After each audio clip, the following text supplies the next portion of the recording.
Hey guys, welcome back to the channel. I just want to take just a quick second to introduce who this guy is. Especially to... Namaste. Here, come outside, it's better lighting. So of course if you follow my channel, you see Shubham all the time in there. And if you're an American viewer or one of my family or my friends, you might have no idea who he is. So I just want to take like 5 minutes to explain how we met, who he is, and everything. So this is my friend, Shubham Kumar Panjai. Not now. Panjai, not yet. Not until he gets his name when he gets married. But Shubham is from North India. I should just let you explain yourself. So I'm from northeast, kind of near to Nepal border. My home is around 1200 kilometers far from Delhi and 400 kilometers from Calcutta. So I'm between Delhi and Calcutta. And yeah. What I said to say more? Yes, easy enough. But so the quick and short is that Shubham and I met in Serbia about 9 months ago, and we met at a hostel. We're here at a hostel right now in Jordan. But the way that we met was really interesting. So that it goes back a little bit of time to when COVID started. So both of us have been traveling for 3 years. I'll let him explain some of his more traveling in just a minute, but both of us have been traveling for 3 years. And then when the lockdown started, when COVID started, I was traveling around Asia and China, and I got sent on one of the last flights back to the US. I got stuck in the US. Shubham was in the middle of hitchhiking pretty much across the world, and I was more overlander before, but I used to travel only by land, so... 50 kilometers just by hitchhiking. Not 50, 50,000. Yeah, 50. Start from India, like let's suppose Bhutan, Nepal, Bangladesh, then all the Myanmar, Thailand, Malaysia, Singapore, some border to Singapore, and went to Cambodia, Thailand, Vietnam, Laos, and all the way to China, Mongolia. All across China. Mongolia, Russia. He walked across the Gobi Desert and then ended up in Russia, went completely across Russia, every corner, Siberia, the coldest city in the world. All the northeast India near to Alaska. And from there I took a U-turn went to Kazakhstan, Kyrgyzstan, all the stans except Pakistan's, and I literally ended up in Azerbaijan. Yeah. Before the COVID started. So you ended up in Azerbaijan right as COVID started. So he was stuck in Azerbaijan, I was stuck in the US. We both got stuck for about 4 straight months before like flights started opening again. And so when the flights opened, only like 10 countries were open at the end of July, beginning of August-ish. Actually, beginning of August. Yeah. And when I got locked down, there's nothing worse for a traveler than getting stuck. And so both of us kind of pledged to ourselves that we'll be on one of those first flights out. And Serbia was just one of the random places that I chose. For me, the only flight was flying from Azerbaijan. That time, only flight, the first day of the flight was Turkey. So I chose Turkey, but he needs to go to India to go get a visa for Turkey. So he had to connect somewhere else. Yeah, so I just connect from Turkey to Serbia because it was visa free for me. Exactly. So then we both ended up in Serbia, and we both went to a hostel. We both arrived. He arrived the night before I did. I arrived that morning, so then at this hostel, I went outside, just relaxing, enjoying being in a different place for once, sitting on the steps, and he came outside. He was making some chai, and I said, hey, do you want some chai? And then, of course, all good friendships start over chai. And so we sat outside, we started talking. All travelers, ask these same kind of questions, hey, what's your name? Where are you from? Where are you going? Which country you're from? And all this kind of stuff. Usually, like, name is like one of the last ones, or like the 7th or the 8th question. But and so then we started talking about our own travel stories, the kind of crazy stories. Me telling stories about how I just about died in Puerto Rico or driving across the Sahara. And for him, things like walking through Siberia for 3 straight days and finding a dead wolf and having to eat a dead wolf on the side of the road because there's no other food. And so, but we're both like these kind of extreme or very adventurous kind of people. And one of the things, if there's any big takeaway, is that during COVID, it's actually really easy to make friends for traveling. So in normal times, you'd agree with this, right? Yeah. In normal times, it's usually that, like, if I go to a hostel in Florence, I'm going to meet, probably 30% of the people are going to be Americans that are on like a 2-week vacation, or maybe adults, or you'll get someone that's studying in Barcelona and they're there for the weekend, or, that kind of stuff. But there's only like the small jewel population of like 5 or 10% people are actually like the hardcore travelers. And when COVID happened, then all of those other people got, all those people left the population. And so the only people traveling in hostels and everything were the hardcore travelers, just like us. And so it was really easy then when we sat down, just within like 1 or 2 minutes over chai, then just instantly you become friends. And so that's kind of how the story started. After we met in Serbia, we continued going on a road trip. Road trip around Serbia. I should check on the Indian food real quick. Make sure it's not burning over. What are we making tonight? Curry? Chicken curry. Yeah, that's what I was worried about. But I can change it to make fresh. Okay. Do you have these things? Give me 1 minute, okay?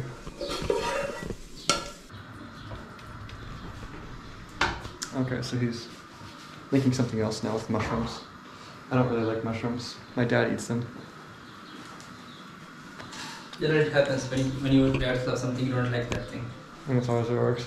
I think one of the signs of getting older, is that you start to like foods that you didn't like before. It smells so horrible.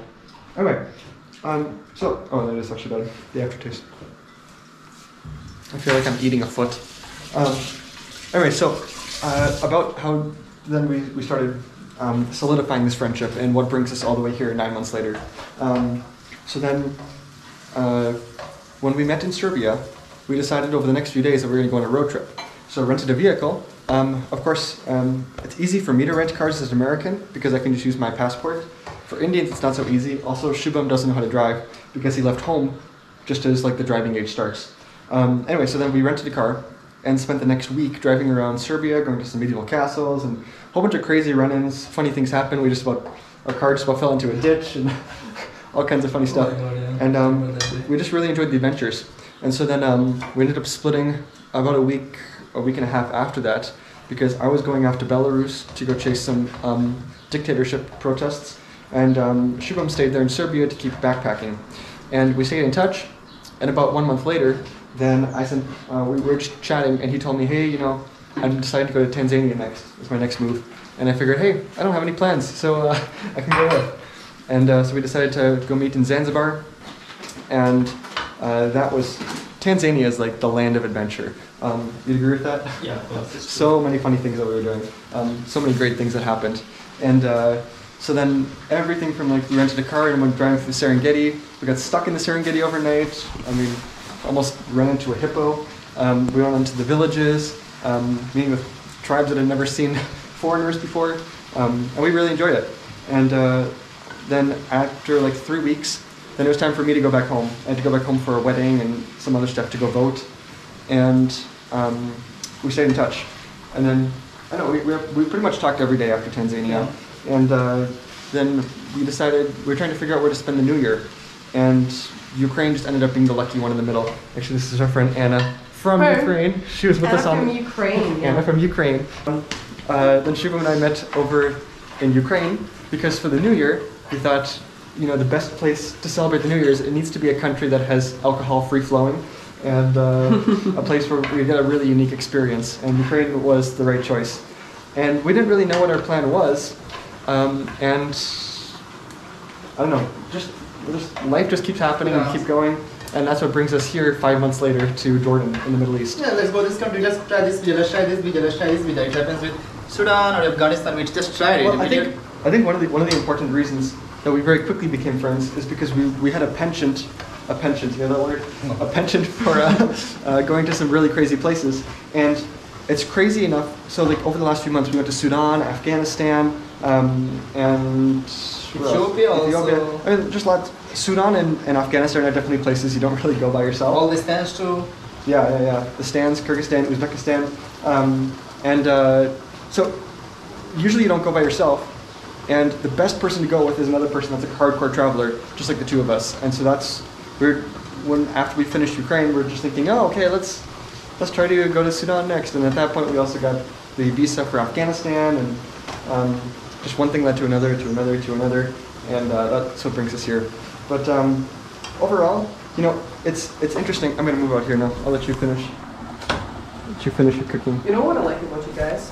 What's that? That, like, usually when people go for traveling anywhere, any country, you know, they usually plan every in each detail, what they're gonna do, where they're gonna go, like how much they're gonna spend. You don't plan every day of your whole life. No, I'm not saying that you have to plan every day, but at least when you go to another country, you have to at least understand, like, what is going on in this country, how much money you can spend, but you're like, oh, okay, we can go to Jordan, yeah, cool, yeah, let's go. It's pretty much exactly how our life works. Is that true? But that's so cool, that's so cool. I mean, it's a fun lifestyle. I mean, we're both very content with living life on the edge. and that we can go to the airport and we can just decide, hey, right in the moment, hey, let's go to Africa. Let's that's actually great because you never know what is waiting for you, you know? Yeah, exactly. I think if you go to these places, if you don't have a plan, having no plan is when the best things happen. Yeah. Because things are always destiny. I think there's a great quote by Albert Einstein that says, coincidence or destiny is God's way of staying anonymous. And I think that's exactly true because some things are just meant to happen. And you have to be willing and like just let it happen for them to happen. Anyway, but you know, over some of the things we've learned from each other over the last 9 months, you know, I hate to compare it. I hate to compare it to like a relationship or anything, but after spending so much time with somebody, it is kind of similar to a relationship in the sense that like I know exactly what Shubham's thinking. He knows exactly what I'm thinking with just the wink of an eye. You know, I know what kind of food he likes when he wakes up in the morning. I know exactly he wants his latte with 2 sugars.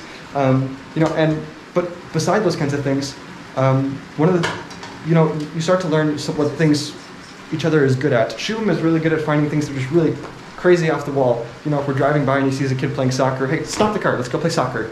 And me, I'm really good with kind of, once we have our idea or our plan, then I'm really good at like getting us going in that direction to, and whether it's rent the car, okay, this is exactly the road we're going to take, this is the road we're going to take, you know, and this is how much this is going to cost, and this is how much we're going to do things.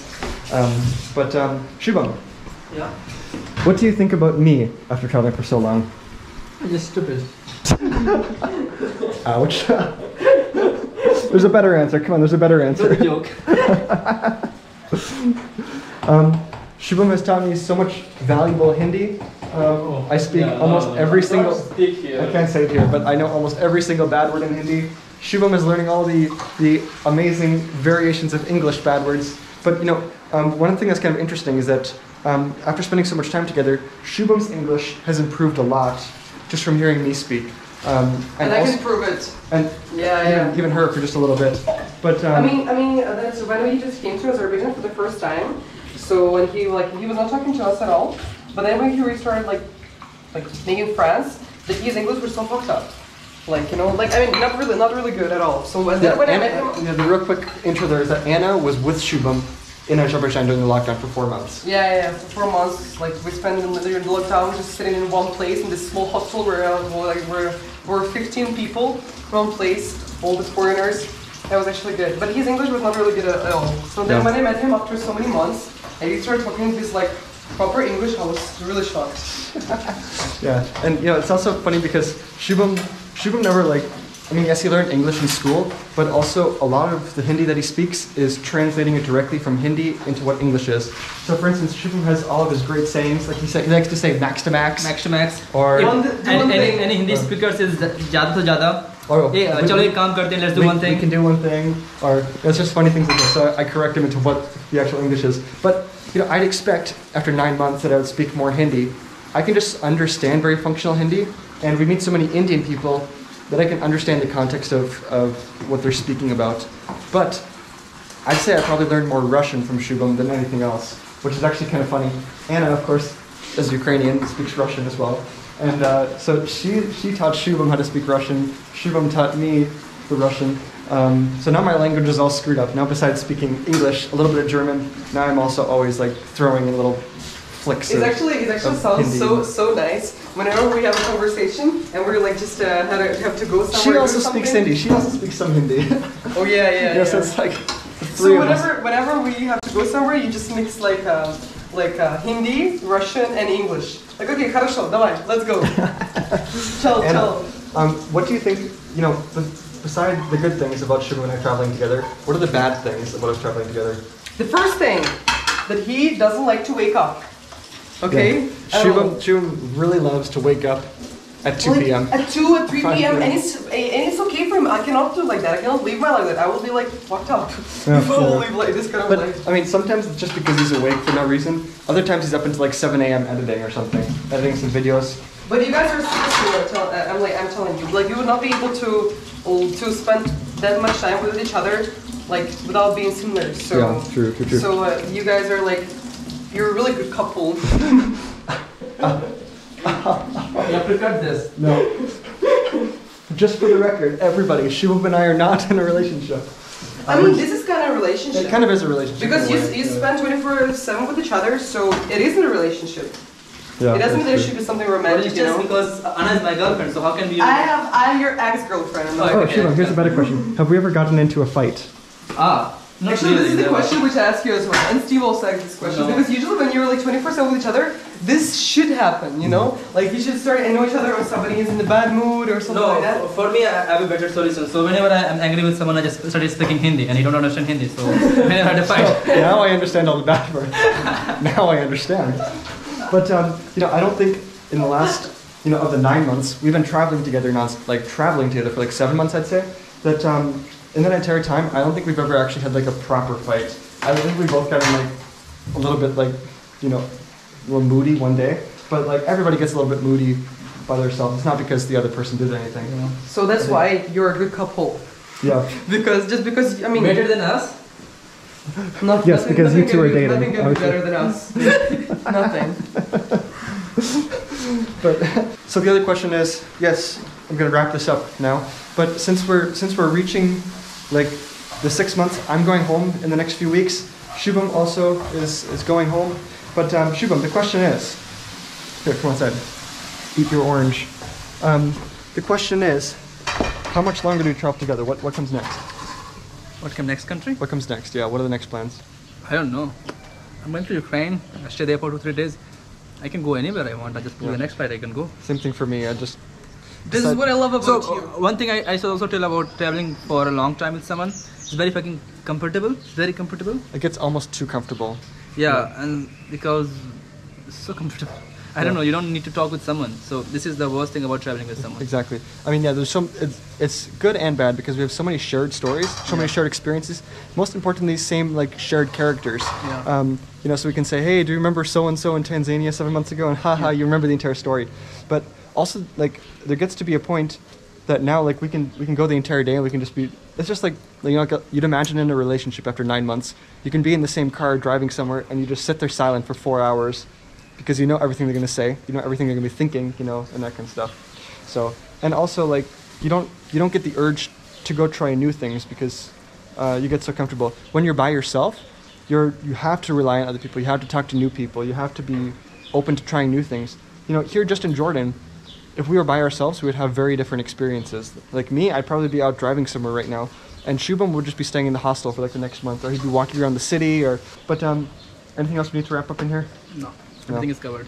Okay. Well, so yeah, you'll see more in the videos, but the story of Shubham and Braden. Maybe it's Modi and Trump. Modi and Trump. That's Until Trump was president, people used to say Modi and Trump, Modi and Trump.